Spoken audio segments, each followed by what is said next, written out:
High. পশ্চিমবঙ্গের উত্তরের ছোট্ট শৈল শহর দার্জিলিং কিন্তু তার প্রাকৃতিক সৌন্দর্য আর মনোরম দৃশ্যের জন্য পর্যটকদের কাছে বরাবর খুব আকর্ষণীয়।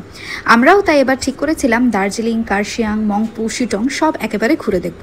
যাত্রা শুরু হয়েছিল আমাদের রাত্রেবেলা 11টার দিকে বর্ধমান স্টেশন থেকে দার্জিলিং মেল ধরে। ডে 1 মানে পরের দিন আমরা সকালে এনজেপি থেকে গাড়ি নিয়ে ডিরেক্ট চলে গেছিলাম মংপু।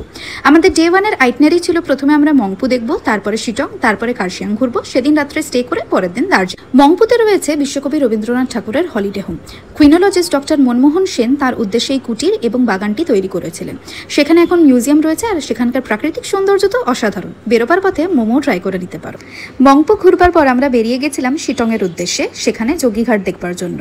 রিয়াং নদীর উপর এই যোগীঘাট ব্রিজ কিন্তু অপূর্ব সুন্দর। আর রিয়াং নদীর এই যে টলটলে স্বচ্ছ জল সত্যি খুব সুন্দর। জলটা ঠান্ডা হলেও ছবি কিন্তু খুব সুন্দর আসে। মংপু শিটং ঘুরে লাঞ্চ সেরে আমরা এরপরে চলে গেছিলাম 35-40 কিলোমিটার দূর কার্শিয়াংয়ের উদ্দেশ্যে। প্রথম স্পট ছিল চিমনি। এখানে 15-20টা স্টেপ উঠে একটা খুব সুন্দর ভিউ পয়েন্ট রয়েছে, যেটা কিন্তু অবশ্যই মিস করো না। আর এই হোমস্টেটা থেকে চা খেতে ভুলো না, এখানকার চা অপূর্ব।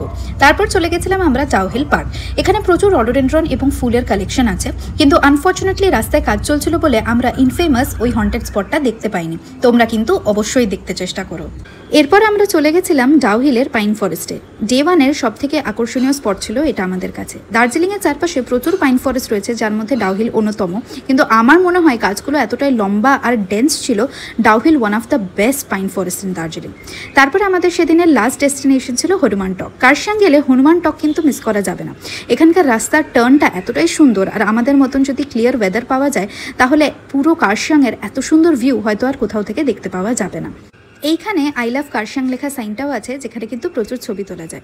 তারপর আমরা হোমস্টেতে চলে আসি এবং দিনটা সেখানেই শেষ করি। হোমস্টের একটা আলাদা ভিডিও আমি পোস্ট করব। আশা করছি এই ভিডিওটা ভালো লাগলো। Please subscribe to my channel. By.